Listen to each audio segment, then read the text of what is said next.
좋은 소식을 전해주는 가브리엘 천사를 만난 이야기 한번 들어보세요.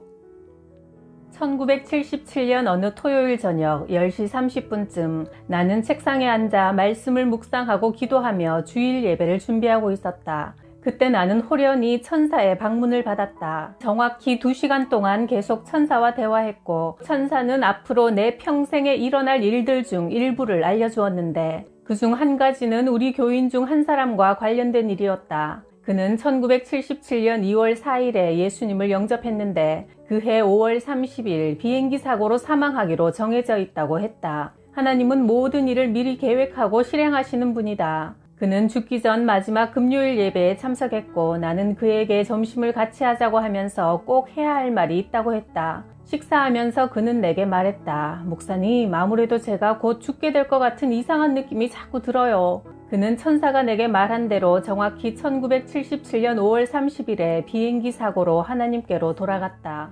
천사는 또한 재정적으로 심각하게 어려움을 겪고 있는 부부가 나를 찾아올 날짜도 알려주었다. 그날이 되었는데도 그들이 나타나지 않아 나는 사무실에 평소보다 좀 더 오래 머물러 있었다. 퇴근 시간이 약간 지난 후 전화가 한 통 걸려왔다. 목사님, 잠시 만나 뵐 수 있을까요? 그는 자신이 누구인지 이름을 끝까지 밝히지 않았다. 그 부부가 문을 열고 내 사무실에 들어오자 나는 그들의 이름을 부르며 인사했다. 그들은 깜짝 놀랐다. 그들은 큰 빚이 있어 일단 떠나기로 했는데 왜 그런지 모른 채 무작정 우리 교회가 있는 아이다호주 보이시로 향하게 되었단다. 여기로 오는 도중에 모텔방을 빌려 들어갔습니다. 거기서 전화번호부가 눈에 띄어 살펴보다가 상담을 원하시면 연락하세요 라고 목사님이 올린 광고문을 보게 되었지요. 그때 나는 이미 천사가 미리 그 호텔에 가서 전화번호부에서 내 광고가 실린 페이지를 펴놓고 있었음을 알게 되었다. 내가 말했다. 이미 수개월 전에 당신들이 나를 찾아올 것을 하나님께서 천사를 통해 미리 알려주셨지요. 부인, 당신 지갑 속에 권총이 들어있죠? 당신은 모텔에 돌아가자마자 당신 남편을 쏘려고 하고 있습니다. 그 권총을 제게 주세요. 그러자 그녀는 깜짝 놀라 지갑을 열어 권총을 내게 건네주었고 두 부부는 즉시 엎드려 얼굴을 바닥에 대고 하나님께 회개하며 자신들을 지켜보며 구원의 길로 인도해 주신 하나님께 감사드렸다. 그들은 현재 캘리포니아에 있는 좋은 교회에 다니면서 행복하게 하나님을 섬기고 있다.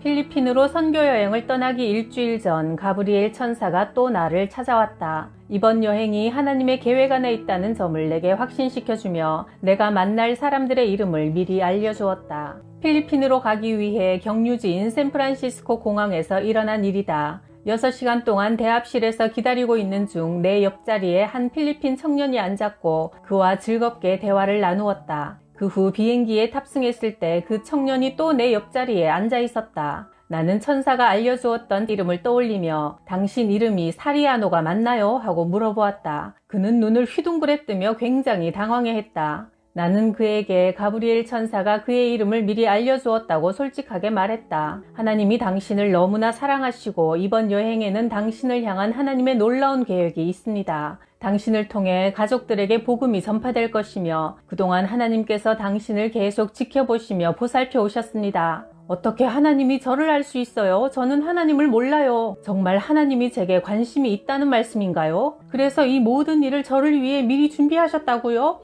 그래요. 크고 놀라우신 하나님께서 당신에게 관심을 갖고 계시며 당신의 삶을 그분께 드리길 원하십니다. 내 말이 끝나자마자 그는 바로 그 자리에서 예수님을 구주로 영접했고 흥분해서 말했다. 제 아버지는 밤에 하늘과 별을 바라보시며 분명히 하나님이 저기 어딘가에 계실 텐데 라고 자주 말씀하셨어요. 이번에 아버지를 만나면 아버지가 말씀하셨던 것이 옳았다고 말할 거예요. 하나님이 분명히 계시고 제가 그분을 만났다고 꼭 전해드리겠어요. 저의 가족 모두 작은 마을에 모여 살아요. 제가 가서 가족들에게 하나님을 전할 거예요. 하나님이 우리 하나하나에게 관심을 갖고 계시고 사랑한다는 것을요. 그 필리핀 청년은 그날 비행기 안에서 자신을 만나주신 하나님을 전하는 선교사로 파송받았다. 주 안에서 형제된 존 위버 목사님도 천사를 2번 만났다는 이야기를 내게 했다. 존 위버 목사님은 몬태나주 보스맨에 있는 크리스천 센터에서 근무하고 있다. 목사님이 집으로 돌아오려고 운전하는 중 차는 움직이고 있었고 자동차 문도 창문도 모두 닫혀 있었다. 조수석에는 아무도 없었는데 갑자기 천사가 목사님 옆에 앉아 있었다. 천사는 목사님에게 하나님께서 그분에게 맡겨준 일들을 전했다. 목사님이 그 일을 하겠다고 말하자 천사는 차로 들어왔던 것처럼 밖으로 나갔다. 차가 시속 80km 속도로 달리고 있었음에도 천사는 갑자기 사라졌다. 언젠가 비행기가 보이시에 거의 다 와서 착륙하게 되었다. 그런데 갑자기 비행기가 하늘로 올라갔고 방송이 나왔다. 바로 앞에 비행기 착륙이 지연되는 바람에 다른 비행장에 내려야 한다는 것이다. 그런데 착륙하는 동안 비행기 기체가 약 10m 정도 공중으로 튀어오르는 것이다. 깜짝 놀라 창밖을 보았는데 놀랍게도 그 순간 큰 천사가 비행기 날개를 가볍게 그의 손으로 잡았다. 그러자 흔들림이 없어졌다. 천사들의 존재는 무척 호기심을 자극한다. 하지만 가브리엘 천사는 다음과 같이 경고했다. 천사의 초점을 맞추지 말고 예수님께 집중하라. 주님은 그 어떤 천사보다 위대하신 분이다. 당시 교황이 새로 선출될 것도 천사는 내게 말해주었다. 하나님은 교황이 하나님 앞에서 가지는 특권은 신자 중 가장 작은 자보다 나을 것이 전혀 없다고 하셨다. 하지만 교황이 사람들에게 미치는 영향력이 크기 때문에 누가 교황이 되는지를 중요하게 생각하신다고 하셨고 카롤 보이티아라는 폴란드 사람을 선택했다고 말씀하셨다. 이 예언은 1978년 10월 16일에 이루어졌고 그가 바로 교황 요한 바오로 2세였다. 많은 사람들이 천사들의 외모에 대해 관심이 많다. 비슷하게 생긴 천사는 없었다. 키도 다르고 헤어스타일, 생김새도 모두 다르다. 천사는 일반적인 남자의 형상인데 나이는 25살 정도 되어 보였다. 키는 2m 이상으로 컸고 옷 전체에서 피부에서도 빛이 났고 눈은 무엇이든 꿰뚫어 보는 듯 불이 나오는 것 같았지만 따뜻함도 느낄 수 있었다.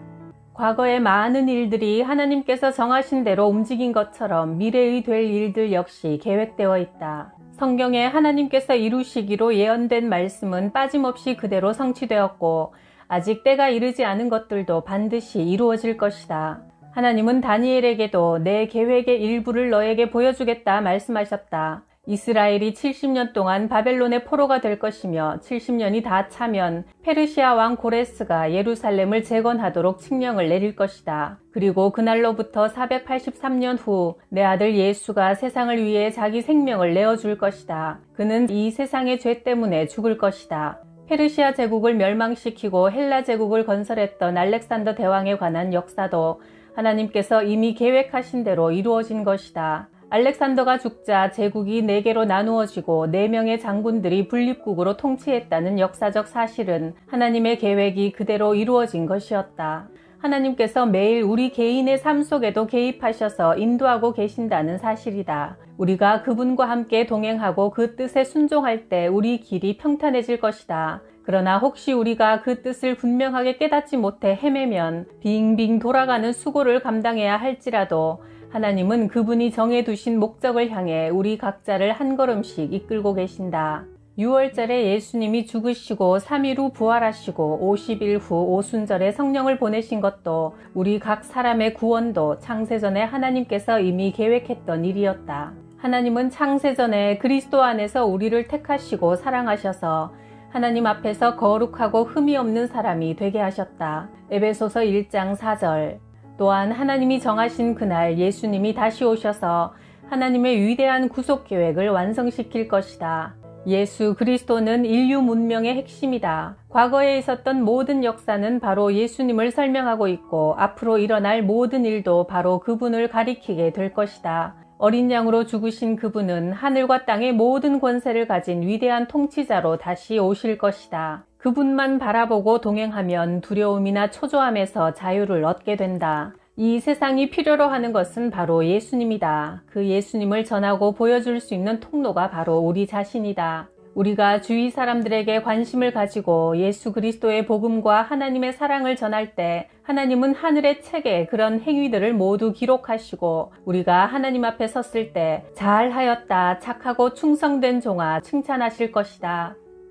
또 한 가지 흥미로운 사건은 앞으로 우리 교회를 찾아오게 될 한 청년에 관한 일이었다. 그는 자기 영혼을 사탄에게 팔아버리고 사탄의 사제가 되었는데 천사는 그의 이름이 짐 올슨이라고 내게 알려주었고 그를 직접 보여주었다. 1977년 4월 9일 하나님의 정하신 날이 되자 그가 우리 교회로 찾아왔고 나는 그를 대번에 알아보았다. 내 서재에서 대화하는 동안 하나님은 그를 구원하셨고 그 후 그가 최근에 내게 이런 편지를 보내왔다. 1977년 4월 9일 제가 목사님께 저의 삶에 대해 말씀드렸을 때 목사님은 전혀 놀라지 않으셨죠. 마치 모든 것을 다 알고 있는 듯 했습니다. 저는 목사의 아들로 자랐지만 주님께 온전히 항복하지 못했습니다. 마침내 사탄을 숭배하는 집단에 들어가게 되었지요. 저는 사제가 되어 주문을 외우면서 귀신을 불러들이기도 했습니다. 이런 삶에서 벗어나기 위해 몸부림쳤지만 이미 제 안에는 악령이 가득했고 쉽게 쫓아낼 수 없는 지경이 되어버렸습니다. 혼자 힘으로는 도저히 헤어나올 수 없었습니다. 결국 갈 곳이 없어 아이다호에 있는 부모님께 전화를 걸었습니다.